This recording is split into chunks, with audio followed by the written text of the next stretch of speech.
Good. Good. I see a few more joining us. Good.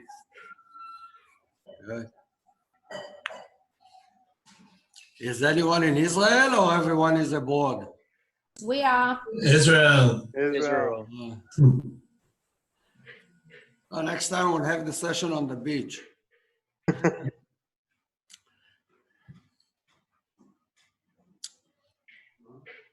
Okay, I'm waiting. Everybody just turn on the video for a second, few minutes just to see your faces a little bit. And then we'll start, then you can close it so we get to know each other. I usually don't go with a bird. It's just because of the Passover, Omer. Next time you will see me without, I will be shaved. So it's not because I'm lazy. Good, good. So there's another thing here now. It's that everyone I have to admit, otherwise he cannot join or she cannot join. It's just security of Zoom. In addition, I'm using my own personal, I have few startups. So, and I have my professional Zoom, so I record the session. I will edit it a little bit, and then I will upload the session. So in case you miss something, you want to review it, and that will be a good thing for you to have. Now, I will start by saying, let me share my screen now.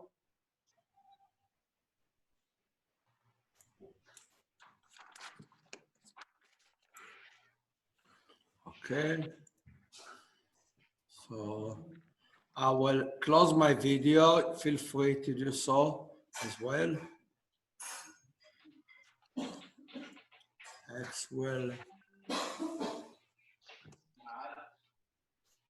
Okay. Okay. Let me start by opening first the IDC website. And I'm not going to use it, and I will explain exactly why.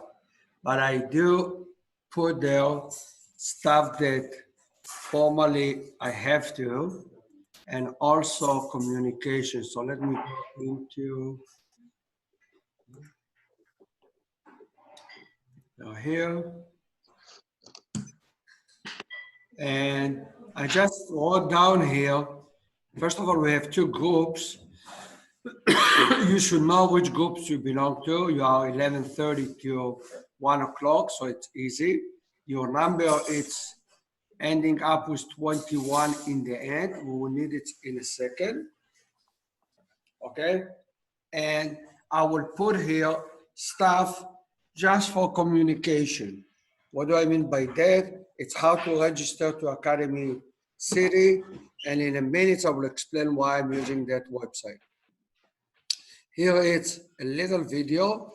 I'm going to go over it quickly today, but in case you didn't get it, I made a short video today, and you can view it how to sign up and how to register. Okay? Then you have a link to the Academy City. So if you click here, it will take you to Academy City website. Why do I use Academy City? Okay? Let me start with that one, and then I will go over and I will introduce myself because it's a legitimate question. I click on log in after you register. I will log in as an administrator, and no, let me do it as a student first, because that's what will be your situation. And here it's opening up two folders. I will go over them in a second. Let's go first on the first one first. And if I go to business, this is our course. After you register, you will have this icon, this picture, and you have the simulation. This one takes you to the material for the course, and I will go over that in a minute. Here you have the menu with all the topics, and in every section, I even add take a test so you can test yourself and you will know what to expect in the exam. That's a really good review for you. For example, you click here and you see questions. By the way, if you click on this one, this is the wrong answer. It will tell you right away. This is the correct answer, and it will tell you the answers. I will go over that later on. But that's not the reason why we're using this website. The real reason is because of this special icon. When we go into the simulation, this is the special program that I made so you can experience firsthand everything we will learn in the course. What do I mean by that? I can go here and choose an industry, and if I don't know which industry is my company in, I will just click all. And there's more joining. Let me just admit so they can join us.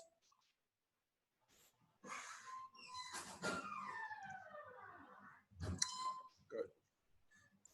Okay, let's take, for example, Netflix, one of my favorite company. Okay, which country does it operate? United States. Let's click which year I want to do the valuation for. 2019. By the way, it's fully updated. In a minute, you will see the result. Later on in the course, we will learn about this section. For now, I will just use the main segment they are operating. So in 10 minutes, the main, but they might be operating in several segments, and we'll learn how to add some more ones. I'm done. Okay? If I go into valuation, I already get a valuation. But the beautiful things, it's pulling all the data from the stock exchange automatically for you. Just imagine how much work you will have to spend collecting this data from annual reports. So that's why this simulation is done. It makes life much easier. There might be some companies don't report everything, so you will have to fill it up manually. For example, we don't really use this number. Minority interest, they don't have anything, but there was a number here I saw, a zero. For example, here, EV over revenue, we don't use it, but we'll use it for relative valuation.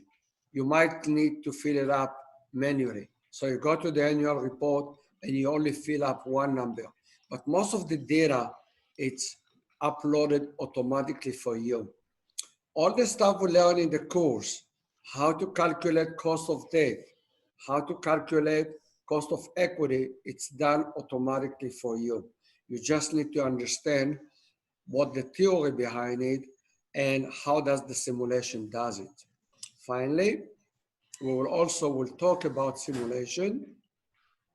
And here it's a simulation, very special feature that when I click here, it can gives me what is the distribution of the valuation based on several assumptions.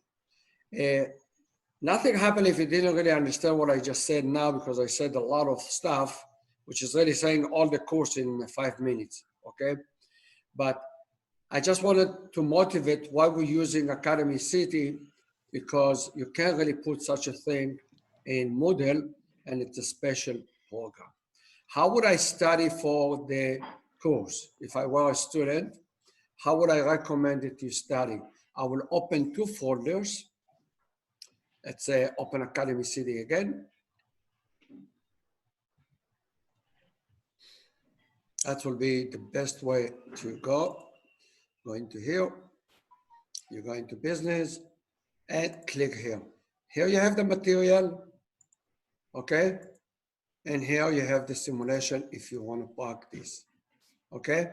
This is an Excel, you can move, doesn't matter, and you can use both of them and study perfectly.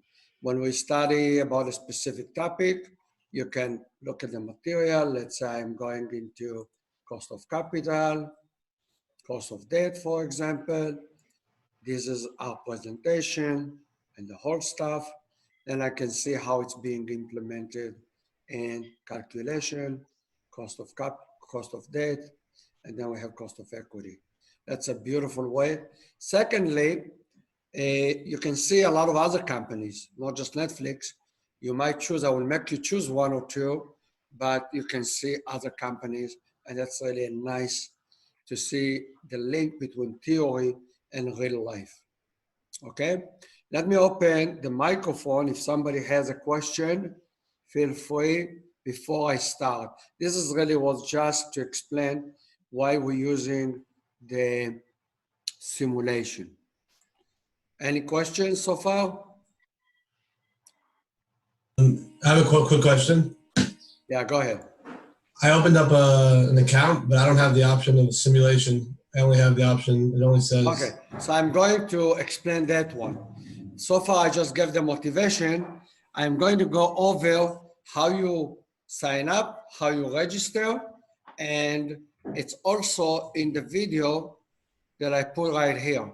So even if you don't get it right now, you can follow this video or follow the lesson that we're just going to go over now, okay? Thank you. Let me just go over these technical things and then we can start the session. Let me make a new one. I will log out and let me call this one. We are 23, is that right? We are group 23. That's, I think this is it, isn't it? You are, yeah, it's ending up with, no, sorry, you are 21.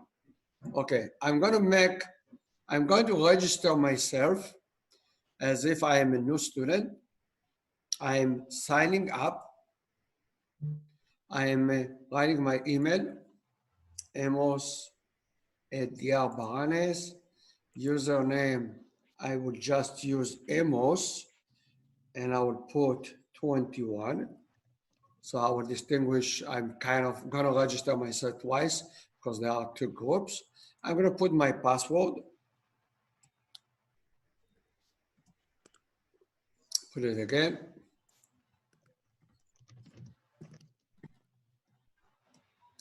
And I'm signed up.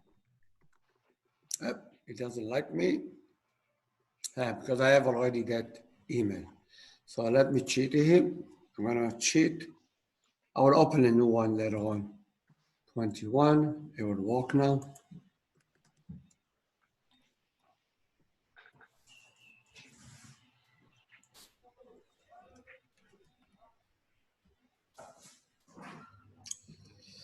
It will send you an email that your registration is fine, okay? Okay, I signed it. I signed up, okay? I'm already also logged in at the same time, okay? Let me just log out just in case for the next time. Next time you don't have to sign up again. You just got to log in. You are the generations that all that stuff, it's supposed to be really easy. I'm signing in and I'm done with first stage. Stage number 2, it's registering for the course. If you notice now, I do not have this icon I had before. In order to register for the course, I click on register. You'll get two groups. You belong to the first group. Don't mix it up because then you will be in the wrong session. You click on the first one and it will tell you registration for the course was successful. And now if you click here, it will take you to the content of the course. Now, if you go to courses again and you go to the business, you will notice you got this new icon because you are registered for the course. This one allows you to connect to the simulation. Does that make sense, guys? Yeah. Yeah, thank you. Is that clear? Good, very good. So we can close this one. That's what the registration. Later on, not today, I will make a little video explaining how you join, how you join a group, because you're going to work in a group for your projects. So later on, I will explain how you join a group. And one more technical things. and we will start the session. If you see here, you will have an assignment and you might have homework. Homework is for individual work. Assignments are for groups. And let me make it clear from the beginning. All the assignments are done for you in such a way so when you get to the end of the course, your paper is almost done. Okay? So you have to submit a paper by the end of the semester, but instead of doing it in the last 2 weeks, I'm splitting the assignments over the course according to what we learn. So when we learn about intrinsic valuation, steady state, I give you some assignment, okay? You click here, you are in the assignment, okay? You can upload information, you can upload a file, you can upload video. The nice thing is that only your team will see what you uploaded, okay? You can upload a file, your friend can see it only in your team. Then when you're deciding what do you want to keep, you can delete the rest and move on. By the end of the semester, in the very, very end, okay, I will, I think it's here if I'm not wrong. No, I'm missing, I didn't put it here. I didn't transfer it from last semester. I will put the last assignment, you're basically uploading your paper, and that's the end of it. That's also nice of collaboration on your part, okay? What I really give you a grade for is the last assignment. Those assignments are to help you so you won't step behind, okay? Any questions on the assignments? This is clear. Good, good. Okay, good. So let's start. First of all, let me tell you, my name is Amos Baranes. I'm teaching this course for the last 11 or 12 years in the IDC. I am a PhD in economics from University of Chicago. I'm also a CPA. And in the last, I would say, well, more than 20 years, almost 25 years, I'm also a computer scientist. I do a lot of work on, let me open just the other part. I'm really a data scientist. This course I made, and in my opinion, every student, doesn't matter if it's an economist, business major, computer science, even if you study history, those are days everyone should take this course. And after this one, I strongly recommend, depending if you want to go into this field, it's BI, it's business intelligence, it's help you to organize data. If you want to do a PhD in economics, finance, business school or any field, you'll have to deal with data. And this course teach you how to organize data in a very efficient way. This one, it's a little more into mathematics and machine learning, how to use algorithms. And this is really advanced topic. I haven't built up this course yet. It's in the process, this one and this one. This one is really if you want to do a PhD, so it's an excellent course for a PhD. So I'm still working on building up this one, but that's really what I do.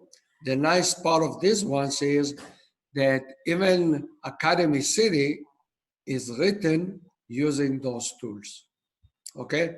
Excuse me, do you mind adding some people that are in the waiting room to the Zoom? Yeah, thank you for telling me because I think I did. There's only one more. Yeah. Okay, thank you. I clicked on all. Thank you for telling me because it's really hard for me to follow, but I appreciate it. Thank you. By the way, do you have a WhatsApp for the class? Yes. Wonderful. So if something like that happened, please don't just let me know. I'm not supposed to be in your WhatsApp, but it would be really nice if I can tell one of you to send a message in the WhatsApp, or if something like that happened, let me know. Thank you. There's a Zoom group chat that sends to everyone, so you could see it. Like Amir wrote, I think that a few people are in the waiting room. Do you see the chat? Yeah. I tell you what, it's the reason is I'm not looking at it because I'm focusing on my lesson, but I will have the TA, okay, listening to the chat and then responding, okay? So that will be more efficient, Thank you. okay? You'll get to know me. Most of the time I teach from my head, and then I focused on my teaching, and then I try not to be destructive, but please feel free to stop me. That will be really, I will really appreciate it. Okay, good. Okay, so that's what I really do most of the stuff now. In the business, I'm not studying it just because I want to be a computer scientist. I really love economics and finance. And this one is a product of the knowledge that I acquired in data science. This one, it's under construction. This is how to teach in MBA. It's usually a last course in MBA in which you study how to manage a company using simulation. So it's under construction. Hopefully I will finish it in 2 or 3 months. I have a special startup just for this application. So, and this one I'm doing for fun, for financial statement analysis, okay? And this one I have a colleague is building up a course for strategy. And as it goes over time, this platform, and if you want a year or two or whenever, and you would like to add to this one, you're more than welcome. But it has to be in a really high level. This one, I have a partner and he's building a special program in Ivory Coast. He's going to translate the whole thing to French. If you notice, you can use different languages. Eventually, I hope to see here 5 or 6 languages. So every course will be in different languages.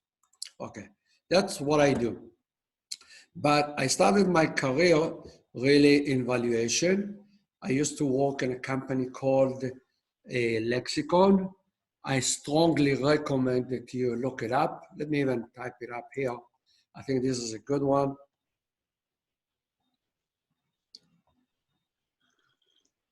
It's Lexicon.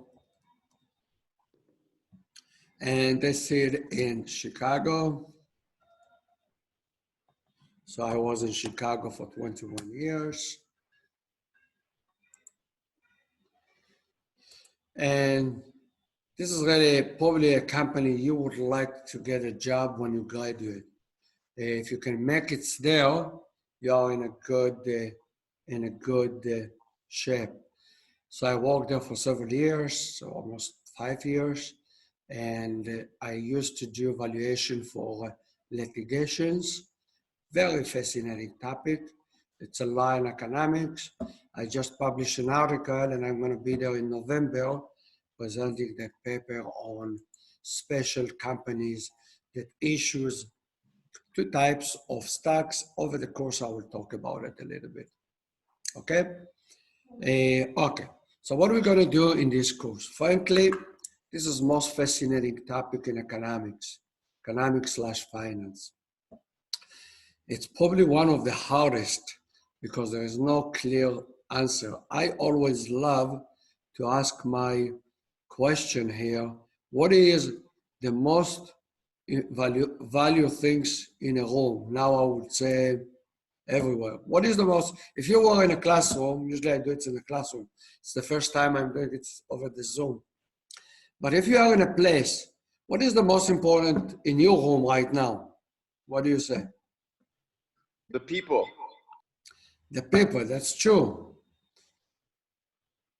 But what more basic than that? Now, gaining knowledge. What is the knowledge? What more basic than that? My computer. More than that, more basic than that. My life. My life. Your life, that's right. But what depends on your life? What can't you have a life without it? Individual. How about the air you breathe in? Air. Yeah. Can you live without it? No. Oh, so can we agree it's the most valuable things? Without it, you cannot live? Yes. Now, what's the paradox? How much are you paying for it right now? Nothing. Oh, amazing. The most valuable things cost nothing, or its price is zero. How is that can happen? Because it's available to everybody. Isn't it amazing? The most valuable things is free. But what I would like to make a point, the point that I'm making with this question is that I'm kind of cheating by the way I phrase the question. I should have asked the question a little broader. And before I ask that, I would say, how much will you be willing to pay if you were under the water for a little bit of air? Everything. You'll pay everything. So under the water, the price all of a sudden, it's infinity. Do you agree? Yes. So here we go. We have a product called air. Supply and demand. And the price can move from zero to infinity. So what is the price of air? That's pretty confusing, isn't it? Yep. And now when I'm asking, what is the price of the shares of Amazon? What's the price of Netflix? What is the price of Facebook? All those questions are incomplete questions. The way I'm supposed to ask is, what is the value of air under the water? What is the price of air, you know, when I'm walking on the street? They are totally two different questions. I must put my questions in a context. So valuation cannot be done without defining the context in which I'm asking the question. So if I'm asking, what is the value of Amazon? I should say, what is the value of Amazon? I make a pause, I'm in class. I make a Say pause, again? I'm in class. I admitted everyone. I didn't hear the question, sorry. Go ahead. Hello? I think someone was talking to themselves. Yeah, I was listening to someone. Okay, no problem. Okay, so the question has to be, when I'm asking about valuation, I must ask in a context. I cannot just ask the question, how much something is valued. I really have to say, how much is something is valued within specific context. I give you another example, okay? You know, there is a company called OMI, if I remember the name correctly. And this company has a land. It's only a land. And that land has a lot of gold, but the gold is so deep in the ground and no one is really it doesn't really worth to dig it out. Okay? And that gold is extremely valuable if you can dig it, but since it's so expensive to dig it, it's almost doesn't exist. How much will you be willing to pay for that land if you are to buy it? You cannot really build up anything. You cannot do anything there, but how much will you be willing to pay for that land? Anybody? The difference? Can't hear you? The difference. Will you pay $100? Wouldn't everyone have a different perception of what they would pay? Might be. Will be yours? I'm telling you, it's 100 acre, and 100 acre has a lot of gold very deep in the ground, and it is in Minnesota. Nobody wants to live there, And the only reason if somebody will be interested in that land, it's because it has to do something with the gold. Well, 500,000. Will you pay anything for it?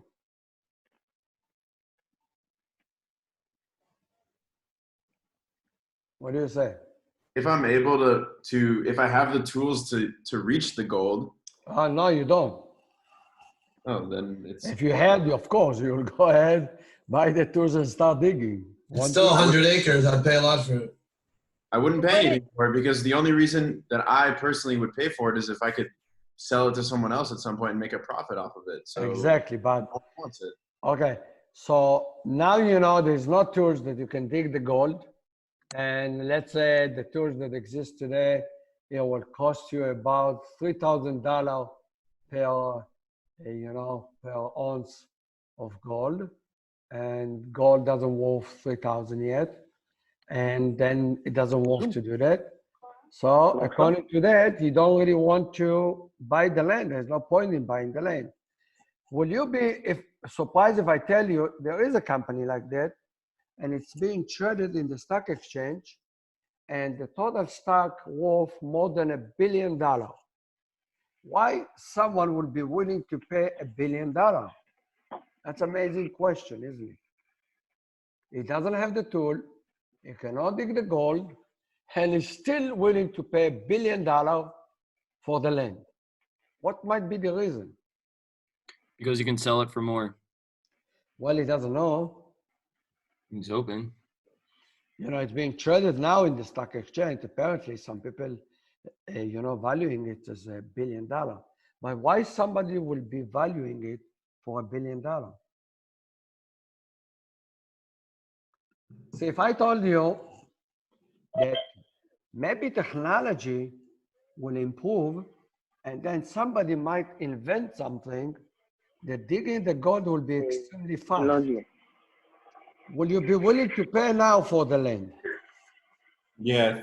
Oh, so maybe it has to do with the probability that the situation will change, okay? You know, the context of valuing the land might change in the future. It's not different today. Today, I don't have the situation, but that situation might change. And if the situation will change, the value of the land can skyrocket. And I might be willing to pay for it. And that's why it might be costly, might be worth to pay $1 billion for that piece of land. By the way, that field called option pricing method of pricing assets. Okay, we might touch into it toward the end of the semester. I will talk about it definitely, but I won't dive too much in there. That deserves a whole course by itself. I don't know if you had a whole course. We had a whole course on futures and options. Exactly. Did you have a class in options? Yes. We just had one, but we only learned one type of pricing really for options. Yeah, I think we also learned like a couple pricing, you know. Yeah. Did you study the Black and Scholes? Yes. Yeah. Did you use simulation to No imitate simulation. the valuation? No. Yeah. So in real life, you can ignore Black and Scholes. And if you look at my website, first page, let me go back to, if you notice, what do I have in my first? By the way, it's not already designed yet. It's still just a mess. But if you read the right side here, it talks about Black and Scholes. Those two guys got a Nobel Prize and they opened a company and they made a lot of money by doing arbitrage. And then one day they just totally collapsed. They lost over $60 billion. I strongly recommend to read this article. Okay? And that's really telling you that even if you have a Nobel Prize, it doesn't mean you're right unless you really understand what you're doing. And I have seen a lot of those phenomena in my life. Okay? Now, not to minimize their genuinity, I mean, those guys are really genius. I had even the pleasure to have a course with Milton. Okay, so they're brilliant, but they ignore the basic stuff in valuation and arbitrage and how situation can change. And you have to be extremely careful in your assumption when you do valuation. So this is a really good one.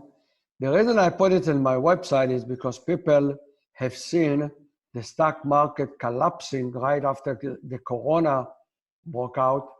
And I just wanted to warn people, don't jump into something you don't know enough, okay? The fact that it went down, it doesn't mean it's gonna go up. And that's an assumption that people do. If it goes down, it might continue down unless you are quite knowledgeable and you know what you're doing. Otherwise, don't do it. And this is an excellent example. Being a valuation person, it's a professional, okay? Being an option trader, it's literally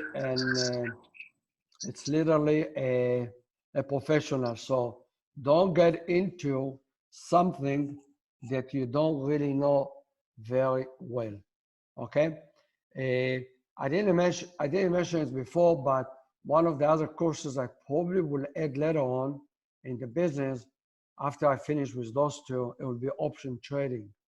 I have already a trading company, but I didn't have the time to build up another course. You know, I'm just having fun with those courses. I think this is beautiful stuff. So, but this is really a warning. Take it very professionally. You know, that's why I put it on the main page. Let's go back to our course. Okay, so the first message, when we do evaluation, we need to know the context. And if the context will change, a value of something might change, and that's lead to the option pricing. What we're going to talk about in this course mostly, it's intrinsic valuation. You might have in the finance course, you have learned discounted cash flow. Is that right? Yeah. Good. And we will dive into it, and I will shed light on a lot of topics that seems like clear and easy, but all of a sudden you don't really know how to use it. I will give a very simple example. You use the risk-free interest rate. Is that right? Yeah. But you never really ask yourself what it is. What is it risk-free? And we'll talk about it, okay? Is it a government bonds interest rate? Is it, what is it supposed to be? And even if I say it's a government bonds, is it for short-term government bonds? Is it a long-term government bonds? Is there a difference between Israeli government bonds to American government bonds to, you know, Australian government bonds to Brazil government bonds? Which one should I use? And those really seems like so Which one do you trivial. think is better? You know, the Australian government bond, the Israeli, American. Which one do you Which think one is should better? I use? Okay, Yes, so like- that stuff, this is just a little bit of topics we will talk when we talk about intrinsic valuation. We will use the discounted cash flow, but in order to do it right, we will dive into all the detail how to do it right. Then we talk about relative valuation. Let me know, just tell me if you had a course in financial statement analysis. Yes.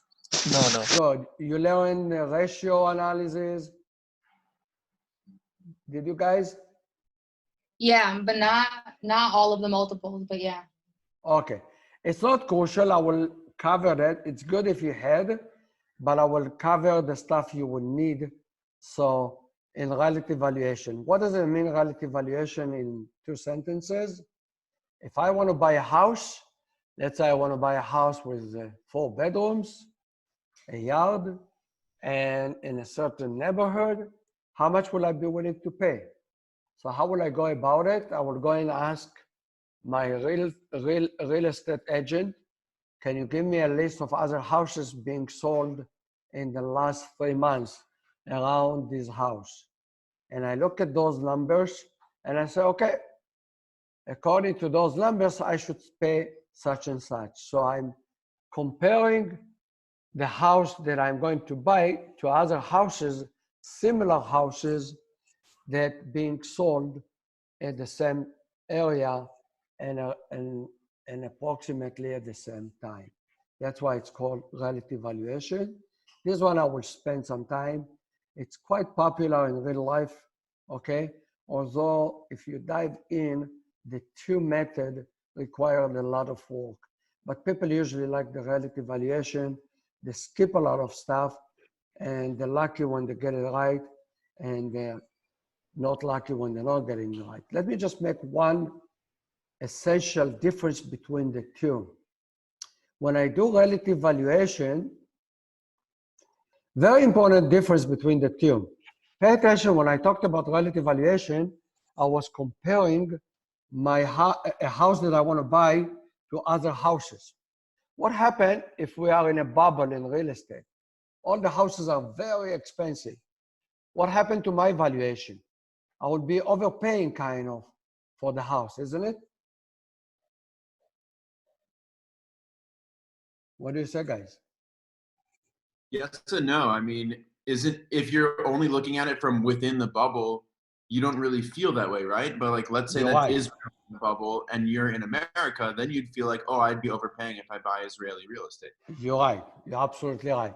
So when I do relative valuation, I'm kind of paying what the going prices at that time, okay?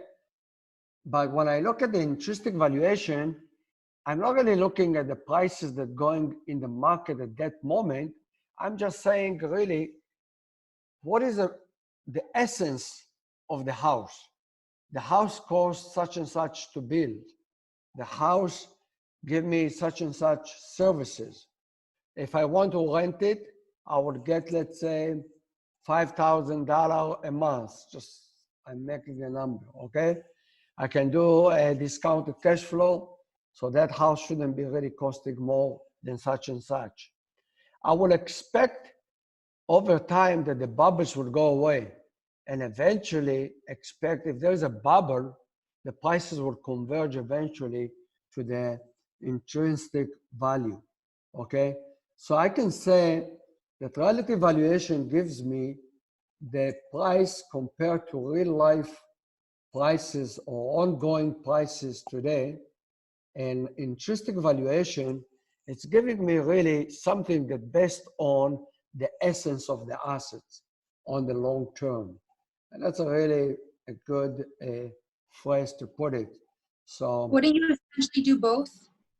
usually we do both of them really in real life. You usually do both and you definitely would like to know why they are different. Today, by the way, it's really interesting period. If you use my simulation and you find a lot of the companies are being traded much higher than the intrinsic valuation, Yeah. which gives you a sense that we're living in a bubble, in a sense. Okay? And it's amazing. I'm trying to find or develop a model that will be like an index of a bubble. Okay? And in the long term, we're expecting the bubble to go away. Unfortunately, there are so many forces that the length of the bubble depend on so many other factors. So Well, a lot of telemedicine companies are seizing the opportunity and raising their company valuation. correct. You're absolutely right. Good. Okay. So that's one distinguish between those two. So I covered the intrinsic valuation very shortly. I talked a little bit about relative valuation, what it is. I mentioned option pricing. And now let's talk about the simulation I mentioned before. After we do the valuation, you know, we make a lot of assumptions and we would like to do kind of a sensitivity analysis. If you studied any other course, you probably have done worst case, best case, realistic case. It would be really nice if I can make 100,000 cases and let the computer do it based on some probability. And then I can get a curve telling me more or less the probability of that. I kind of demonstrated at the beginning. Let me go back to the simulation. Let's use Amazon as an example. Hold it. Here we go. Amazon, anybody see Amazon? Here we go. And let's see, let's do United States. And let's see, 2019. By the way, which industry it belongs to? Which one you will say? Is that a computer or, you know, they're doing a lot of stuff. Is that right? Which one would you say? Computer? Software services? Definitely the AWS is a big part. By the way, this is one of the most profitable section. But say later on we will learn you can add another industry and split, and then it will calculate the beta. I will go over that in the course. I won't do it right now, but that's something we'll do during the course. But let's leave it that way for now. Let's go into the valuation. And here we go. We're getting value of Amazon as of the end of last year, 1,800. And according to the intrinsic valuation, it should be 321. Wow, huge difference. And I'm trying to say is 1,800 is within a reasonable range of the intrinsic valuation. That's why we use a simulation. I click on the simulation. What it does, it takes all the parameters and randomly kind of put a probability around them. I will explain that when we get to that session. And then it tells me what the reasonable prices it should be, between 280 to, let's say, 400 top. You know, you don't get really to 400. That means it's totally overpriced. We will see toward the end of the semester, we try even to change the parameters. Let's say the WACC even, let's say we'll learn what a WACC, you have heard about a WACC. Let's even make the WACC to be even smaller. That's going to change the valuation, okay? It went up a little bit, slightly. Let's go into, let's say, short-term growth. Let's say it's be 3%, okay? Let's increase that slightly more. It's already explaining what about taxes. This one affecting taxes. Let's say they're not going to pay any taxes in the future. I'm just making it up. Worst case. Still, it went up to 400, okay? You can play with that and then you run the simulation again. What is the best scenario it could be? So you say 550. So no question, there's something here fishy going on, and that's what we'll talk during the course. But doing this analysis, that's what I mean by simulation. Moreover, I added here for you guys what might be explaining that variance the most, because it depends on many factors. It doesn't make a lot of sense to you now, but when we get to that, it will be clearer. If I click on the WACC, it will just change the WACC. It won't change the other parameters. So still the WACC can explain some or most of it, much more than, let's say, if I do long-term growth. Long-term growth can explain up to 450 or effective tax. Let's see this one. So this one is less effective. I will explain those one during the course, but simulation really helps me to find out what might be the reasonable range in which I think the stock should be traded, okay? And that's why we use simulation and not just sensitivity analysis based on best case, worst case, and a realistic one. Okay, so it's extension of that one. Okay, let's move on. Okay, we talked about context before, and the first things you should really do when you do valuation is learn about the company.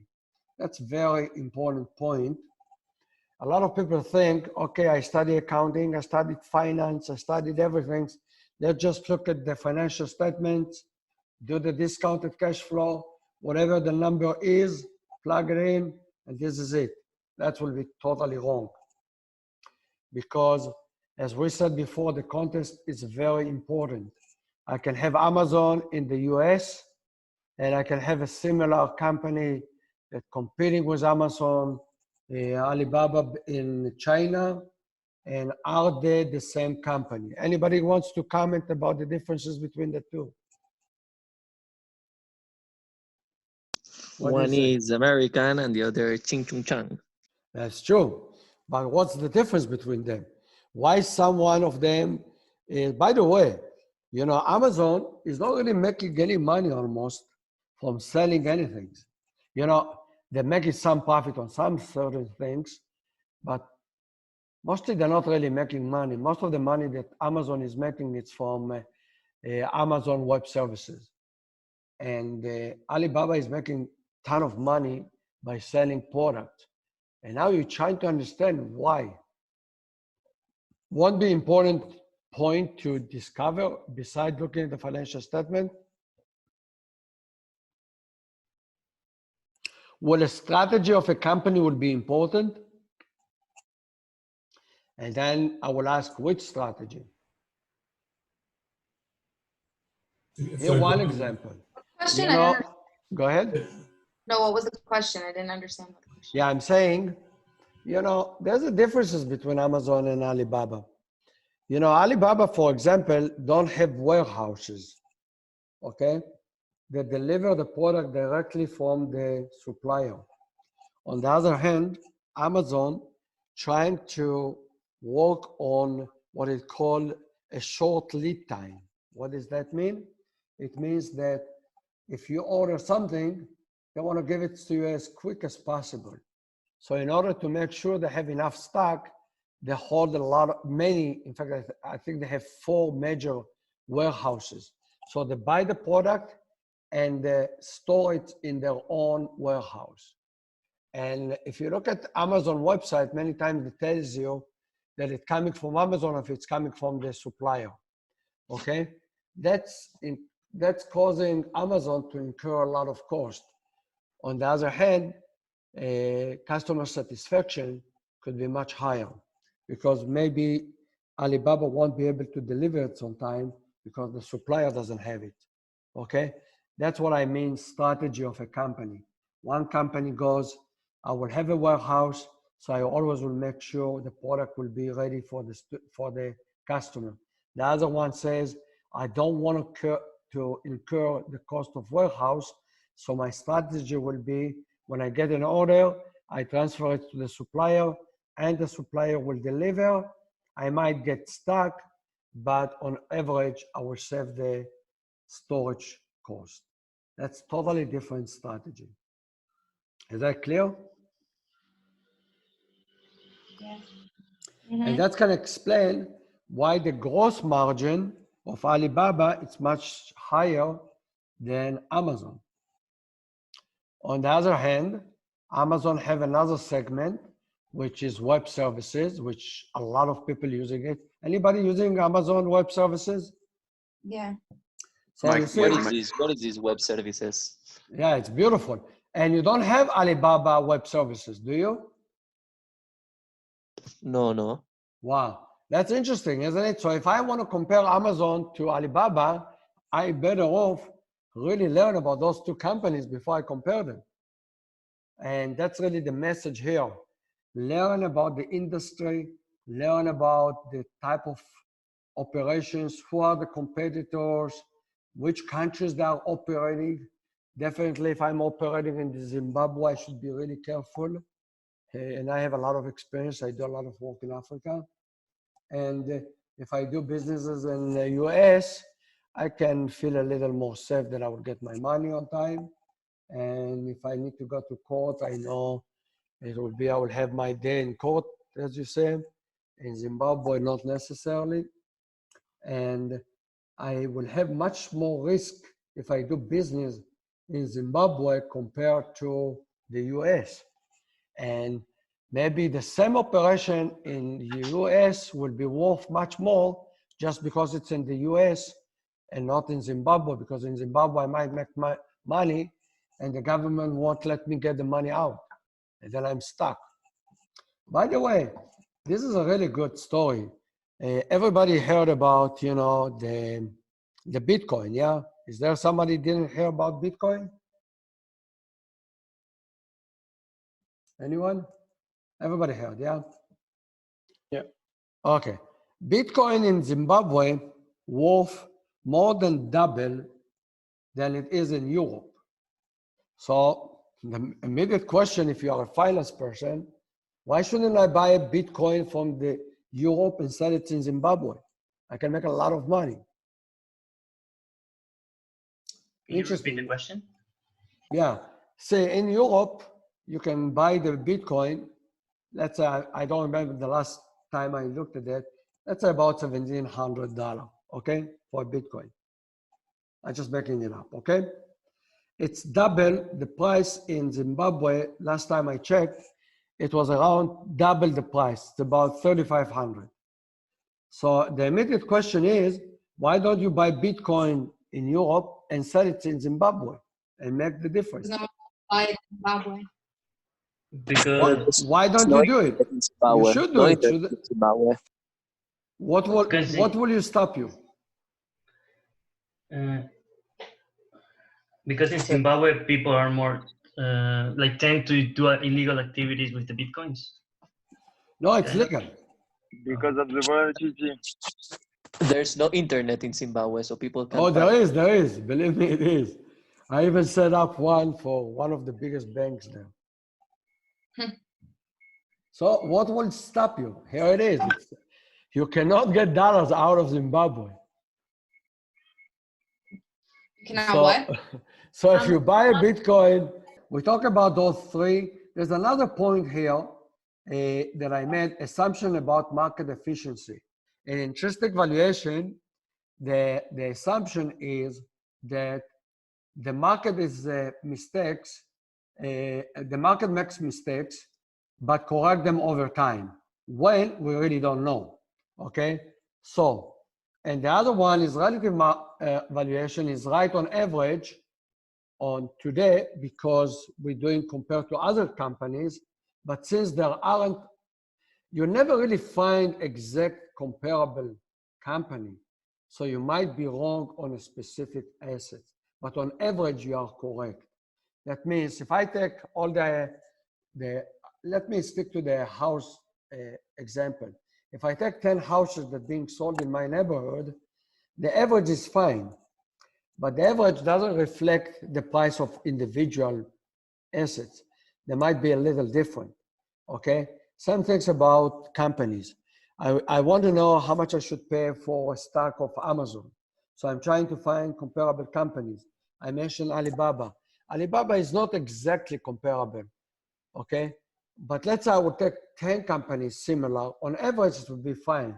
But each one of them, it's different than the average, okay? That's really what I did here.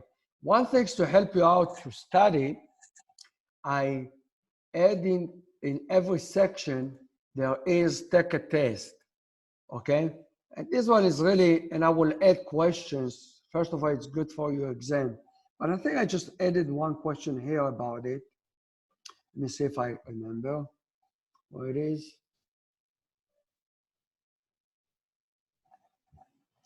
Anybody see here about the, yeah. Here we go. Question number 6. Which of the following is correct statement? In intrinsic valuation, we assume that the market make mistakes but correct them over time. But we do not know when it might happen. This is a correct statement. Is that right? So I'm clicking, oh, wrong answer. Why? The other statements are, okay, let's skip 2. In relative valuation, we assume that the market is right on average, but wrong on individual assets. Well, we know that it's correct.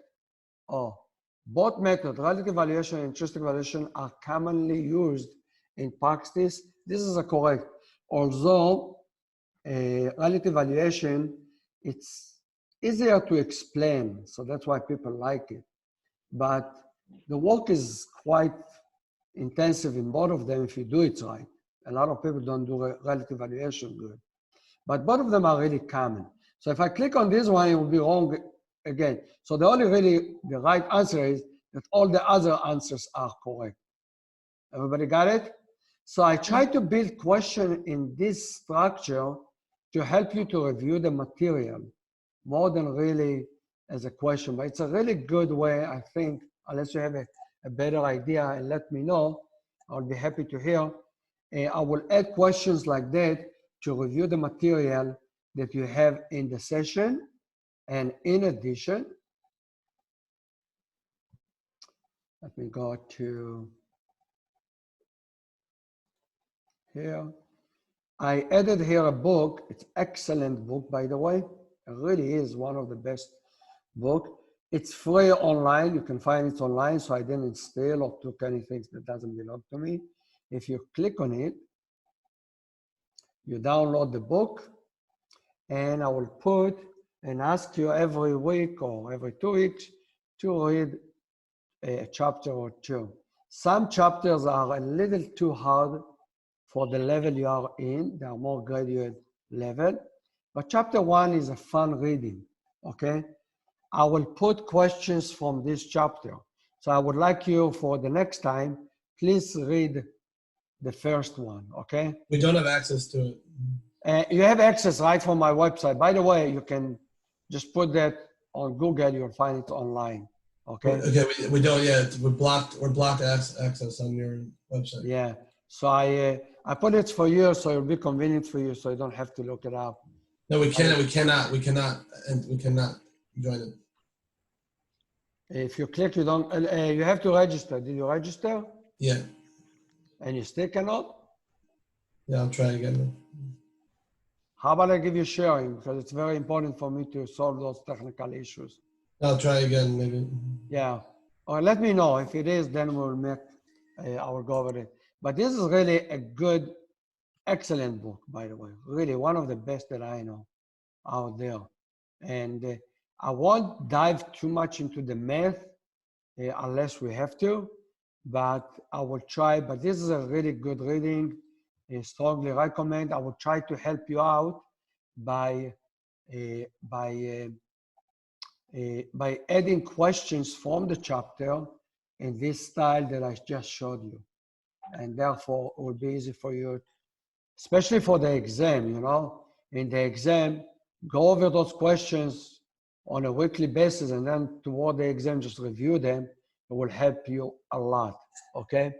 I found the book. I put it in the chat for anyone who wants. Is that okay? Is that working? Yeah, the one on the Academy is still not working, but we can use this. Why is it works for me? When I click on it, it says... Let me try it again.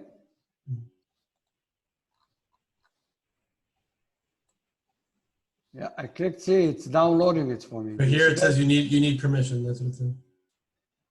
You need permission. I know why. Thank you. Can you please send me an email? Sure. Okay, let me show you another thing why I love Academy City. I use it as a student right now. I'm logging out, okay? And I'm logging in as an administrator.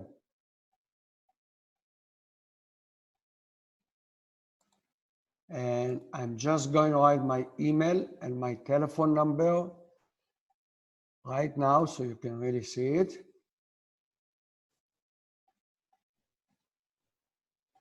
And if we go here, I go here. And please, if you need to contact me, don't hesitate. Please do for email. And I usually answer within 48 hours, many times even within 24 hours. I'll just put it right here.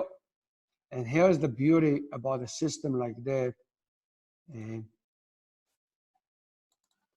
I'm going to change it and I'm going to put Amos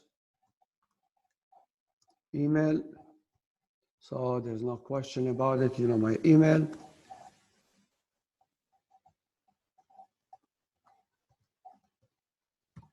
And my telephone too. The best way to reach me on the phone is send me an email and then I will write you what is the best time to call me. So I will make myself available when you want to call me, okay? You forgot the L in email. Say again, yeah. in the email. Yeah, thank you. You're welcome. And now let's see here.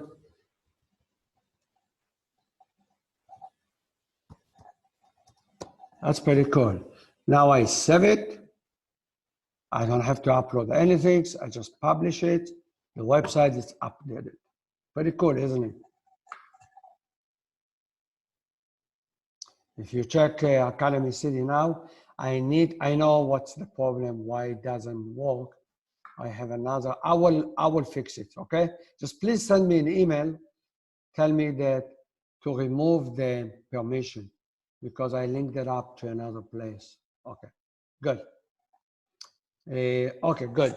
Let me just use the last 15 minutes to talk about the next topic that I would like and a little bit about you. See, by the way, when I go as an administrator, I can edit. You don't see those little people. It's just for me when I edit. So let me open up the way you see it. The next topic that I would like before we diving into valuation, it's to do a review of, I'm sure that everybody hates accounting. Although I'm an accountant, I love accounting because I need it. It's boring, but it's a must. So please accept my apology for making you learn it or review it. And the second topic will be also finance is extremely important. And eventually statistics is very important. I'm not going to cover everything, but at least the accounting, I strongly recommend that you do a review, okay? In the very bottom, I put a link to, I think it's one of the good accounting books I've seen out there. It's also free. I think it has some special, if you really want more professional, but you know, I don't teach accounting anymore. I mean, I don't think I maybe taught once many years ago, but it's excellent, excellent book, well organized. If you really want to do up to chapter 14, it's accounting, financial accounting. Then you have, this is really like kind of a short version of financial statement analysis. And this one is for managerial. This is less important for us. This one is important. And this one, if you really want to study accounting, you don't have to. I will cover what we need. But if you do want a good accounting source, this is excellent one. It's free, as I said. It's beautiful, well organized. I know this guy for the last 15 years. He improved the website. He's doing a beautiful job. Okay? So that's whoever wants to extend the knowledge. For me, it's extremely important for me that you will know the statement of cash flow. This is very important, extremely important. I can't minimize the importance of it. So let me use the last 15 minutes that we have just to make a short review. And next time we'll continue from where we get to. The first statement is balance sheet. Okay. By the way, everyone took accounting courses, is that right? Yes. Yes. Good. Anybody remember anything? Yes. Yes, I had it this year also. Now, let me tell you what I said to my kids. Please, doesn't matter how much you have it, learn it and try to be extremely good at it, especially if you want to be a manager, okay? You really have to know accounting extremely well, okay? That's side comment. For the course, the understanding of a balance sheet is so important to understand what does it mean, what is equity? You know, many times they teach you in accounting, they teach you assets, they teach you liabilities, and then they teach you equity, okay? And there's some reason to that because equity is really assets minus liability. If I ask a person, how much are you worth? How much do you worth? And it will tell me, well, I don't know. I will tell him, okay, what is total assets you have? Do you owe anything to the bank? Do you have a mortgage? Okay, take all the assets, subtract the liability, I get the equity. This is the right way to describe balance sheet. Anybody wants to help out?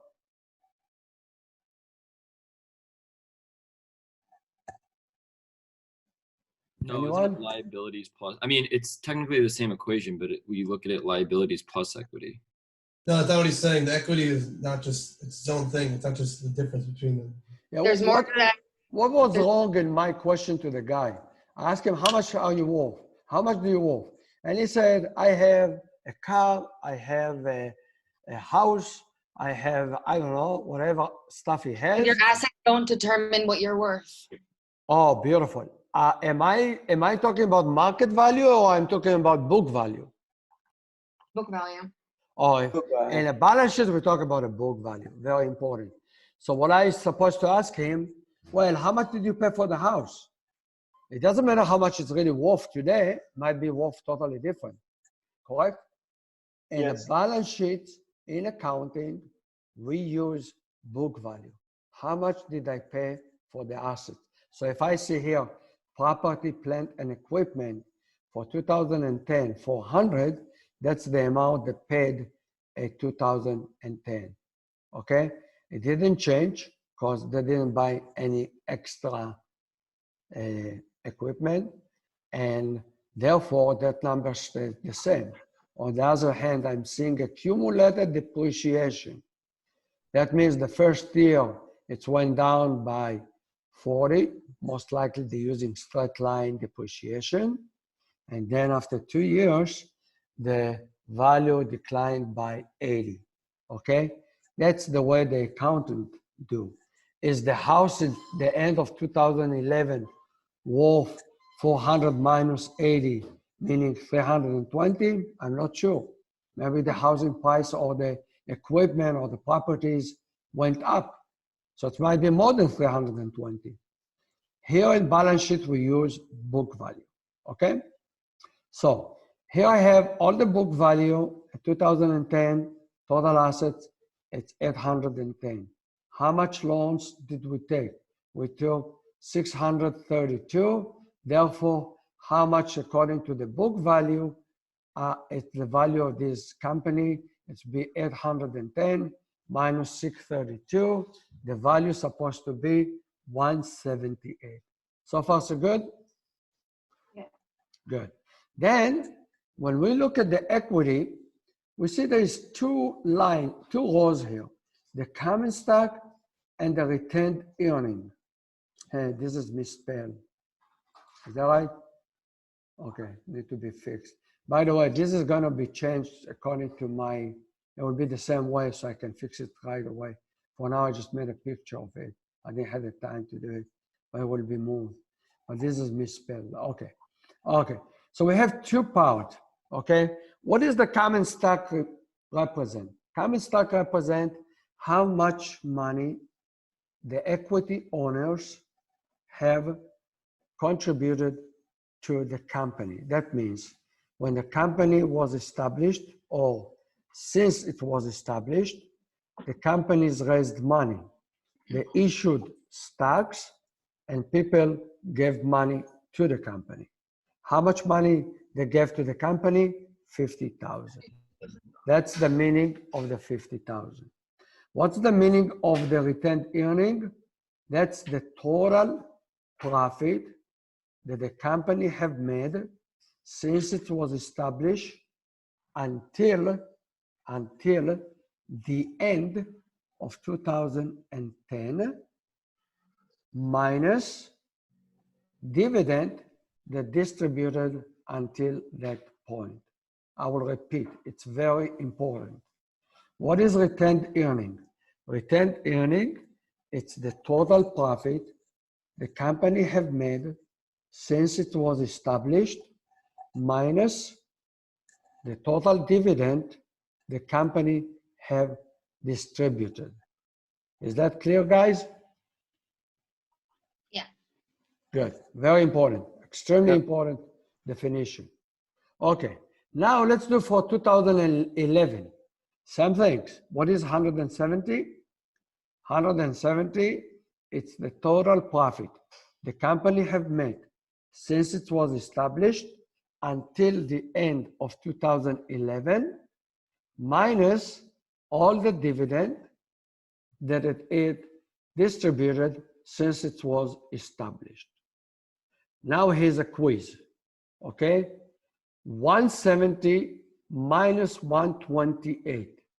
That gives us, how much does that give us? 42, is that right? 42,000. Yeah, what is that 42? Anybody wants to describe what is this 42? In a similar language that I used before. Is it the net income for this year? Beautiful. But complete the sentence. Net income for this year. Minus any dividend? For this year. Right. Beautiful. Beautiful. This is good. So the difference between the retained earning in the end of the year of 2011 to the end of the year of 2010, it's equal to the net income of the year minus dividend. It's beautiful. Okay, I'm initiating a discussion. I'm not going to dive too much into it, but I'm going to, in a minute, I will get back to that. Sorry. I want to explain something. How do you build up statement of cash flow? Okay? But before that, let's look at the income statement. Okay? Net income for 2011 was 101 to 150, correct? Mm-hmm. So if I'm looking at the difference between 128 to 170, I need to take the 101 and 250, add it to the 128, subtract the dividend of the year, I should get 170. Is that clear? I'll repeat. In order to get to the 170 from the 128, I will take the 128, I will add to that the 101, 250, and subtract from it the dividend for the year. And that's supposed to be equal to the 170. Is that clear? Yeah. Could you Everybody? repeat that one more time?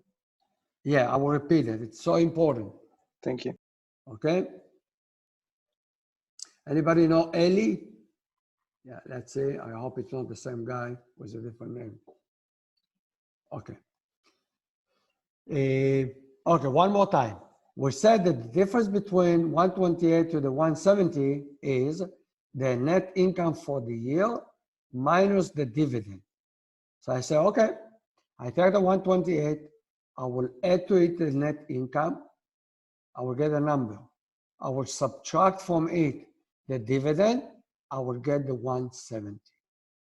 Is that clear? You also can determine from this what your dividends are. Beautiful. That was my next question. If I know the beginning retained earning, I know the end of the retained earning, I know the net income, and if I give it in the exam, can you tell me what was the dividend for the year? You're 59. definitely supposed to be able to do it. 59,250. Exactly. You can take the difference. Is that right? The difference equal to 101 minus dividend. That's very important. In a minute, I will emphasize it even further. Let's look at the statement of cash flow. And please, please, for yourself, okay? Even not for this course. It's very important for this course, but for your career. Statement of cash flow is extremely important statement. It has 3 sections. Section number 1 is net income. Section number 1 is cash from operation. The second one is cash from investing. And the third one is cash from financing. Each segment represents a different part of activities. Now, I don't know if they emphasize that in the course of accounting, but if you have a good eye, you will notice that the first part is that deals with earning, okay? It's kind of linked to some extent to this section, the retained earning. And I will explain that in a minute. but it's not exactly right. It has to do with with retained earning, and it has to do with current assets, okay? But let me put it aside for a second. I will go for the two that are easier to grasp, and then we talk about the first one. What do we have in the second part, which is extremely important? Capital expenditure. What is capital expenditure? Capital expenditure is how much money the company had spent to increase its net property, plant, and equipment. I'll repeat it. The 20,000, it's exactly the difference between the net, okay, of property, plant, and equipment. How much do we have property, plant, and equipment in the beginning? 400,000 How much? in the beginning. 400,000. 400 minus 40. 40,000, so 360. Exactly. And how much do we have here? 320. 320. So the difference is 40. Yes. Okay. So the 40 cannot explain. How much that one will explain? 40, it's more than the 20. Is that right? Yes. You have only 20, so it can't be the right answer. So the 20 doesn't represent only property, plant, and equipment. Net meaning net of accumulated depreciation. So let's add to that subsidiaries. Okay, let's do it now. We have 700 minus 40. That gives us 660, correct? Mm-hmm. And if we do now 400 plus 330, how much do we have now? 730. So how much is the difference in the net? 30. Anybody? 10. We have 10 only. So it 10. cannot be the answer either. Is that right? You're right. You're absolutely right. It's 10. I've taken tangibles also. But it's 20. Okay, so that means I really have to add up all the long-term assets, which is starting from 400 minus 40 plus 300 plus 120. I will add them all up. It should be 780. How did I get 780? I just did 110 minus 30. 780. Is that right? Yeah. And how much will be here? 760, correct? Yes. How much is the difference? 20,000. Everybody agree? The sum of all those, it's 780. Everybody got it? And that's what gives us our CapEx? Exactly. Current assets I don't include. Let the current assets out, and the rest is long-term assets. Amos, I have a question. Sure. Before we finish class, because we only have like 2 minutes left, would you briefly just be able to tell us what you expect us to do before next week? Yes. You know what? I will repeat that. Thank you for reminding me. Let me stop here. I will go over that again next time, okay? So what I want you for next time, please read chapter 1. Read chapter 1 in the book.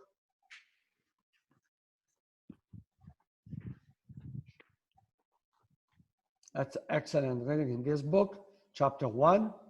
That's what I wrote down here. When I refer to the book, I mean to this book. Maybe I will give you other, I will add, and then I will just mention exactly which one. So for next week, please read this one. Second, I will add more questions, by the way, here. This is the way I edit it. So you can see how I edit it. I have my own mechanism how to add questions. Solve all those questions. I will add some more questions. And finally, let's look at the assignment.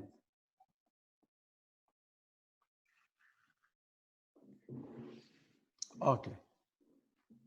So let's see the assignment. In the assignment, what I would like you to do is, first of all, find groups of 3 to 4 students, ideally 3, okay? And make a group, and then choose one of those companies to be the company you would like to analyze. Pick a company you like, okay? And form a group and pick a company. Fair enough? Yes. Now, I will advise you, just since you have also the simulation, if I were you, if you find a company, make sure you have all the data for that company. Let's throw a company, let's say Facebook, okay?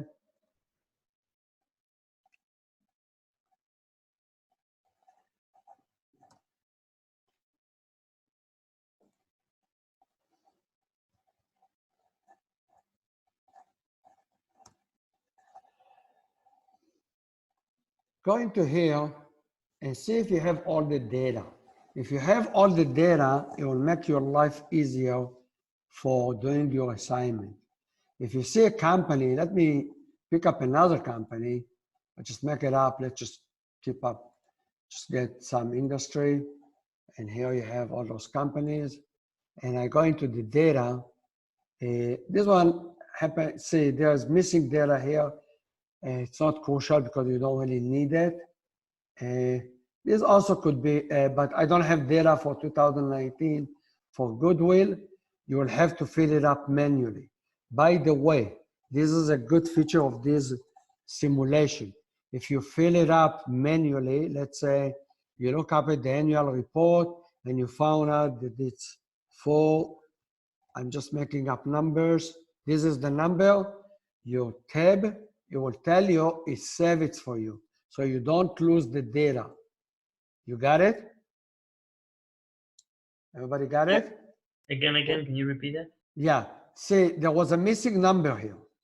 It was a 0. If you have a 0, you won't be able to do the valuation because it's using the data of the last year. By the way, this number is not crucial for the valuation. Okay? So if you're missing it, it's not crucial. Goodwill, it's probably 0. But this one, it's not crucial. This company could be good. This one, you don't have the ratios for the relative valuation. But basically, this is a good company to use, okay? I just make it up. If you like this company and you want to read it, more than welcome. But let's say you are missing a number, and you can download the annual report from their website and fill it up manually, okay? So if I manually fill up a number, the beautiful thing is when you tab, it will save it on the server. Even if you go out of the system and you go back, the number will be kept for you. You got it? Does it save it only for me or for everyone? For everyone. So is it not a problem, like in case anyone is like putting wrong numbers inside? No, I'm not afraid because I have another mechanism that checks if you put garbage there or not. Okay, perfect. If I see a number that you plugged in, okay, it's a number that I know that you plugged in because I have the source of all the numbers I put in, okay? Perfect. Okay, but you know, I do really recommend that you put numbers that for the company you do. This could be a good company, by the way, because you have all the data. But I know that there's several companies in different industries. Let's see if we can find another one. Let's make it up. Let's see this one. Let's see if this got. Yeah, here we go. Most of the companies, okay.